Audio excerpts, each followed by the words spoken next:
উপস্থিত মুসল্লিয়ানে কেরাম, দিন প্রিয় ইসলাম প্রিয় ভাইরা, মহান আল্লাহ তাআলার দরবারে লাখ কোটি শুকরিয়া যে মহান আল্লাহ রাব্বুল আলামিন আমাদেরকে মাগফিরাতের এই সময়ে আল্লাহর মাগফিরাত হাসিলের উদ্দেশ্যে তারই মহান বিধান জুমাতুল মুবারাকা আদায়ের লক্ষ্যে আমাদের সকলকে পৃথিবীর সর্বশ্রেষ্ঠ জায়গা মসজিদে এসে বসার, কিছু দ্বীনি কথা আলোচনা করার এবং শোনার তৌফিক আল্লাহ তাআলা দান করেছেন। ওই মহান মালিকের দরবারে আমরা সকলেই একবার কালিমাতুশ শুকর আদায় করি, আলহামদুলিল্লাহ। আল্লাহ তাআলার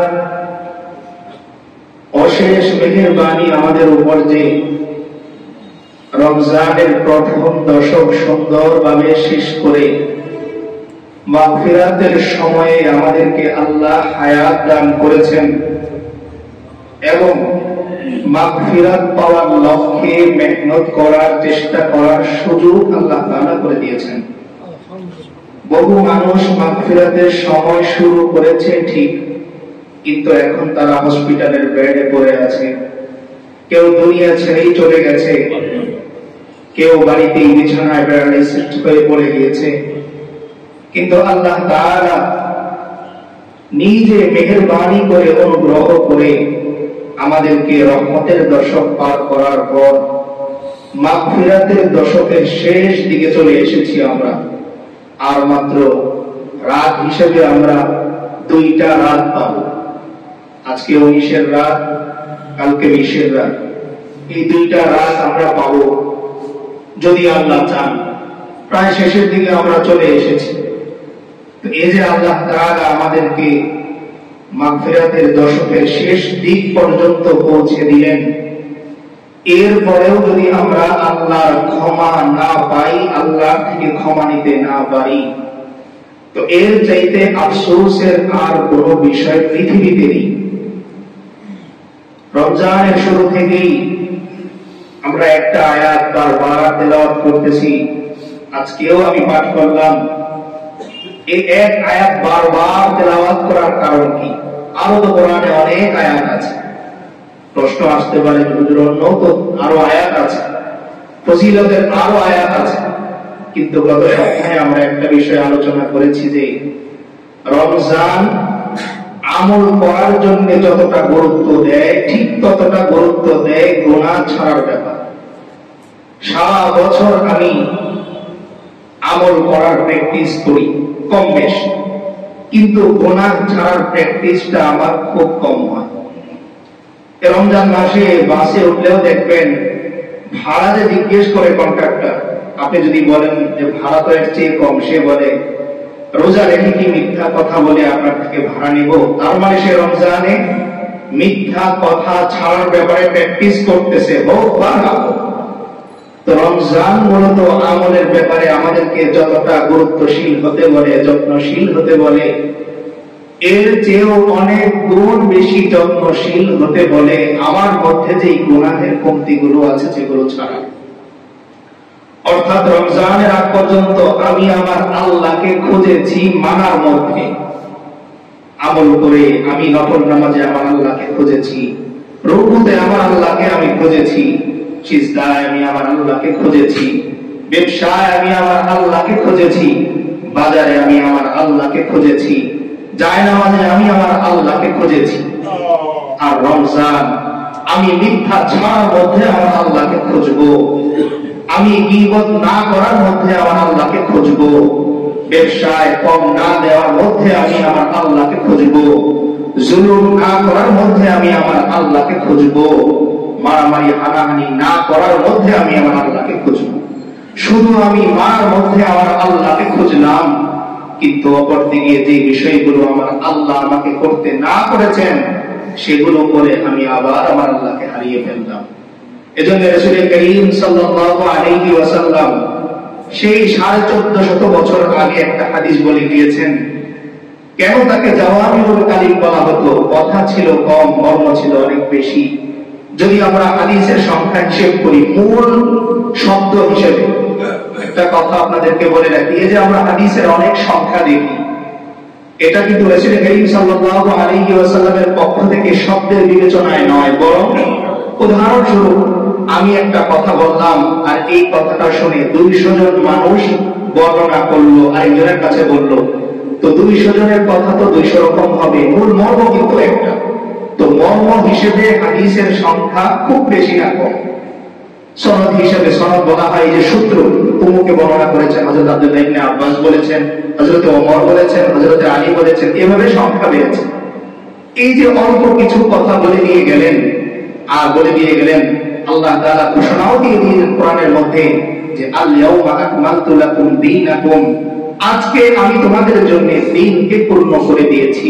অর্থাৎ আজকের পর থেকে দ্বীনের কোনো বিষয় জানার জন্য ইসলাম ছাড়া অন্য কোন ধর্মের দিকে তোমার তাকাতে হবে না। কিভাবে সম্ভব হলো? তো একটা হাদিস আমি বলতেছি এই বিষয়ে, রাসূল করিম সাল্লাল্লাহু আলাইহি ওয়াসাল্লাম বলে গিয়েছেন যে বান্দা এমন একটা সময় এসে উপনীত হবে যে আসবাহা মুমিনান ওয়া আমসা কাফিরান, বান্দা সকালবেলা মুমিন থাকবে কিন্তু বিকেল বেলা সে ঘরে আসবে বেঈমান হয়ে, সে জানবে ওরা যে তার ঈমান চলে গিয়েছে। এমন একটা সময় আমরা বর্তমানে অবস্থান করছি যে আমি নিজেও জানি না কখন আমি আমার ঈমান হারিয়ে ফেলতেছি, আমি নিজেও জানি না কোন কাজের মধ্যে আমি আমার আল্লাহকে হারিয়ে ফেলছি। এজন্য উলামায়ে কেরাম শুধুমাত্র মুখে আমি আল্লাহকে বিশ্বাস করি, আল্লাহর উপর ভরসা করি, এটার চাইতেও দিল থেকে আমি এটা লালন করি কিনা এই ব্যাপারে গুরুত্ব দিতে বলেছেন। আমরা অনেক সময় মুখে বলি যে আমি আমার আল্লাহর উপর পূর্ণ বিশ্বাস করি, কিন্তু আবার ঠিকই যদি কথার কথা আমি বেতন না পাই, আমার মনের মধ্যেই অস্থিরতা কাজ করে, এই মাসটা কিভাবে চলবো, এ আমার ঈমানের জন্য ক্ষতিকর। আল্লাহ তাআলা কোরআনে কারীমের মধ্যে পৃথিবীতে মানুষ সবচাইতে বেশি টেনশন করে যে এই বিষয়টা নিয়ে, রিজিক। আল্লাহ তাআলা এটার জিম্মাদারি নিতে নিয়েছেন। আল্লাহ বলেন ওয়ামা মিন দাব্বাতিন ফিল আরদি ইল্লা আলাল্লাহি রিজকুহা। আল্লাহ বলেন বান্দা দুনিয়ার মধ্যে শুধু মানুষ নয়, তোমার বাড়িতে থাকা একটা বিড়ালের রিজিকের জিম্মাদারি আমি আল্লাহ নিজের কাঁধে নিয়ে নিয়েছি। অর্থাৎ আমি আল্লাহ একটা বিড়ালের খাদ্যের ব্যবস্থা করি, একটা বাঘের খাবারের ব্যবস্থা করি, একটা শিয়ালের খাবারের ব্যবস্থা যদি আমি আল্লাহ করতে পারি, আমি আল্লাহ তোমাকে আশরাফুল মাখলুকাত বানিয়েছি, বলো না বান্দা তোমার রিজিকের ব্যবস্থা কি আমি আল্লাহ করতে পারবো না? আল্লাহ বলে দিয়েছেন আয়াতের মধ্যে যে বান্দা রিজিক নিয়ে তোমার এত টেনশন, নামাজ তোমার ছুটে যায়, আর 10 মিনিট যদি দোকানদারি করতে না পারি ভাড়াটা উঠবে না। রিজিকের জন্যই তো তুমি তোমার সন্তান থেকে দূরে থাকো, বাসা থেকে ফোন আসে, আপনার ছোট বাচ্চাটা কান্না করতেছে, কিন্তু আমি ফোনে উত্তর দিই আজকে বেচা কেনা ভালো হয়নি, বাড়িতে আসলে দোকান চলবে কিভাবে, সংসার চলবে কিভাবে। অথচ আল্লাহ তাআলা রিজিকের কি ব্যবস্থাপনার দায়িত্ব নিজের হাতে নিয়ে নিয়েছেন। আল্লাহ শুধু এতটুকু বলেছেন বান্দা তুমি ছড়িয়ে পড়ো। একটা পাখি যেরকম সকাল বেলা খালি পেটে বের হয়ে যায়, সে জানে না কোত্থেকে খাবার পাবে। আল্লাহ রাসূল সাল্লাল্লাহু আলাইহি ওয়াসাল্লাম হাদিসে ইঙ্গিত করেও বলেছেন লাউ তাওয়াক্কালতুম আলাল্লাহি হাক্কা তাওয়াক্কুলিহি, ও দুনিয়ার মানুষ যদি তোমরা আল্লাহর উপর দিল থেকে ভরসা করতে পারতে, তবে জেনে রেখো একটা পাখি যেরকম তার চাকরি নেই, ব্যবসা নেই, সে জানে না কোত্থেকে খাবার খাবে, কিন্তু সকালবেলা সে খালি পেটে বের হয়, সন্ধ্যায় সে নিজের উদর ভরে আসে, পেট ভরে আসে, আবার বাসায় থাকা তার ছোট্ট বাচ্চাদের জন্যও খাবার মুখে নিয়ে ফিরে আসে। আমি আল্লাহ যদি ওই পাখিকে দুনিয়ার মাটির মধ্যে মানুষের মাধ্যমে যদি তার ব্যবস্থা করে দিতে পারি, তোমার ফেলে দেয় একটা মুড়ি, তার জন্য আহারের ব্যবস্থা আমি করে দিই, যদি করতে পারি তোমার জন্যও আমি ব্যবস্থা করতে পারবো। তো এই যে আল্লাহ তাআলা আমাকে মেহেরবানি করে দিয়েছেন, বিভিন্ন ভাবেই করতেছেন। তো যেটা বলতেছিলাম যে রমজান গুনাহ ছাড়ার মাস, রমজান গুনাহ ছাড়ার মাস। বান্দা যদি গুনাহ ছেড়ে দিতে পারে, তার নেক আমল করার সুযোগ এমনিতেই তৈরি হয়ে যাবে। আমি যদি চিন্তা করি যে আমি আমার আল্লাহকে নারাজ করব না, শুধু এতটুকু চিন্তা করলাম, এবার আমাকে কেউ বলতে হবে না যে তাহাজ্জুদ পড়েন, ফজর পড়েন, যোহর পড়েন, আসর পড়েন, কেউ বলতে হবে না, কারণ আমি জানি ফজরে যদি আমি না যাই আমার আল্লাহর রহমত থেকে আমি বঞ্চিত হব, জোহরে যদি আমি না যাই আমার আল্লাহর লিস্টের মধ্যে যারা সিলেক্টেড বান্দা যে জোহরে কারা কারা আসছে তাদের নামগুলো লেখো, ওই নামের মধ্যে আমার নামটা বাদ করে যাবে। আমি এমনিতেই দৌড় শুরু করবো মসজিদে, আমার নাম থাকতে হবে, কারণ আমি তো আমার আল্লাহকে নারাজ করবো। তো রমজান গুনাহ ছাড়ার মাস, এজন্য আয়াত বারবার আপনাদের সামনে তেলাওয়াত করি। এই যে মাগফিরাতের সময় আল্লাহ তাআলা আমাদেরকে দান করলেন, মাগফিরাত কি পাওয়ার জিনিস নাকি হাসিল করার জিনিস, অর্জন করার জিনিস? আমরা একটু বলি তো, অর্জন করার জিনিস না পাওয়ার জিনিস? আসলে উত্তর হইল মাগফিরাত পাওয়ারও জিনিস, অর্জন করারও জিনিস। কিভাবে? কোন মজলিসে যদি 20 জন মানুষ থাকে, খেয়াল করে শুনবো, আমরা এই 20 জনের মধ্যে আমরা অনেকে হাত তুলে দোয়া করি না? সবার চোখে কি পানি আসে? আসে, সবার চোখে আসে। কিন্তু আল্লাহ রাসূল সাল্লাল্লাহু আলাইহি ওয়াসাল্লাম আল্লাহ তাআলা থেকে এটা মঞ্জুর করিয়েছেন যে আমার কোন বান্দার হাত যদি কবুল হয়ে যায়, চোখের পানি যদি কবুল হয়ে যায়, তার সাথে বসে থাকা 1 লক্ষ মানুষের দোয়া আল্লাহ তাআলা কবুল করেন। সুবহানাল্লাহ। শুধুমাত্র তাই নয়, এই যে বাইতুল্লাহ শরীফ মানুষ জিয়ারত করতে যায়, সবার হজ কিন্তু প্রথম চান্সে কবুল হয় না, বরং হাদিস এবং কোরআন যদি আমরা সামনে রাখি তাহলে দেখব নির্দিষ্ট কিছু মানুষের হজ আল্লাহ কবুল করেন। কিন্তু এদের উসিলায় ওই যে আল্লাহ রাসূল সাল্লাল্লাহু আলাইহি সাল্লাম মঞ্জুর করিয়ে নিয়েছেন দরখাস্ত, তাই একজনের উসিলায় আল্লাহ তাআলা দেখা যায় গোটা বাইতুল্লাহ জিয়ারত করে সবার হজ কবুল করেন। সুবহানাল্লাহ। এবং এই ব্যাপারে একটা ঘটনা আছে ছোট্ট, আমি শেষ করে মূল আলোচনায় চলে আসবো। এক লোক 40 বছর ধরে হজ করতে যায়। কত বছর? 40 বছর। তো তিনি প্রতিবার বাইতুল্লাহর সামনে দাঁড়িয়ে লাব্বাইক আল্লাহুম্মা লাব্বাইক লাব্বাইক লা শারীকা লাক লাব্বাইক বলেন, কিন্তু তিনি শুনতে পান কে যেন বলে লা লাব্বাইক লা লাব্বাইক লা লাব্বাইক। এভাবে তিনি প্রতি বছর আছেন। আপনারা বুঝতেছেন তো, লা লাব্বাইক মানে তারটা কবুল হচ্ছে না, আল্লাহ দিচ্ছেন না, তার হচ্ছে। পরের বছর আবার আসেন, আবার লাব্বাইক বলেন, আবার আওয়াজ আসে লা লাব্বাইক। এভাবে 40 বছর কেটে গেল, তিনি ছাড়েন না বাইতুল্লাহ। এবার 40তম বছরে এসে তিনি আবার লাব্বাইক বলতেছেন, আর উপর থেকে আওয়াজ আসতেছে লা লাব্বাইক। তিনি বলতেছেন আমি হাজির। আল্লাহ বলেন তুমি গায়ে হাজির, তুমি হাজির। এই দিন শুধু তিনি শোনেন না, বরং তার সাথে দিন খাদেম ছিল, সেও শুনতেছে যে আওয়াজ হচ্ছে লা লাব্বাইক। তিনি বললেন উস্তাদ আপনি কি শোনেন না উপর থেকে আওয়াজ আসতেছে লা লাব্বাইক, আপনার হাজিরা নিচ্ছে না, কেন আসেন এখানে? এসে তো লাভ নেই। তিনি বললেন একবার শুনে তুমি অস্থির হয়ে গেলে, আমি আজ 40 বছর ধরে লা লাব্বাইক শুনি, তবুও বাইতুল্লাহ ছাড়ি না। সঙ্গে সঙ্গে আল্লাহ তাআলা বললেন বান্দা লাব্বাইক, যাও তোমার লাব্বাইক আমি কবুল করে নিলাম। আল্লাহ শুনিয়ে দিলেন এই যে 40 বছর তুমি লাব্বাইক বলেছো, আমি লা লাব্বাইক বলেছি, এরপরেও যে ছাড়োনি, যাও তোমার এই 40 বছরের সমস্ত হজ আমি কবুল করে নিলাম, এবং তোমার উসিলায় এই বছর যারা হজ করেছে সবার হজ আমি কবুল করেছি। সুবহানাল্লাহ। এই যে আল্লাহ তাআলা মঞ্জুর করিয়ে দিয়েছেন তার হাবিবের এই কথাটা। তো মাগফিরাত একদিকে অর্জন করার জিনিস, আরেকদিকে পাওয়ার জিনিস। আমি কোনটা হব? আমি অর্জনকারী হব। আমি কি হব?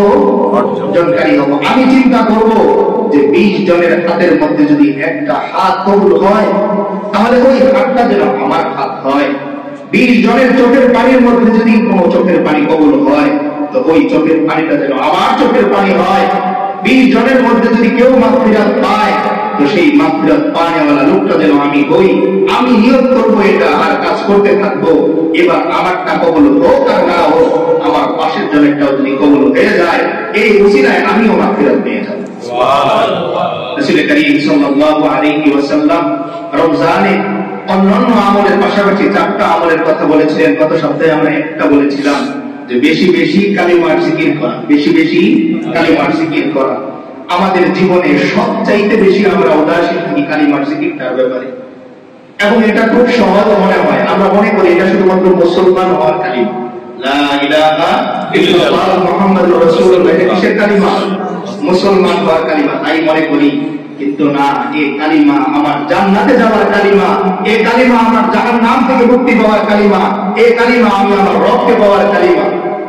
এই এমন দামি কালিমা, তাই এটাকে শুধুমাত্র মুসলমান হওয়ার কালিমার তালিকার মধ্যে না রেখে আমার দৈনন্দিন আমলের মধ্যেও এটাকে আমি কি করবো, অন্তর্ভুক্ত করবো। বেশি বেশি আমি করবো লা ইলাহা ইল্লাল্লাহু মুহাম্মাদুর রাসূলুল্লাহ।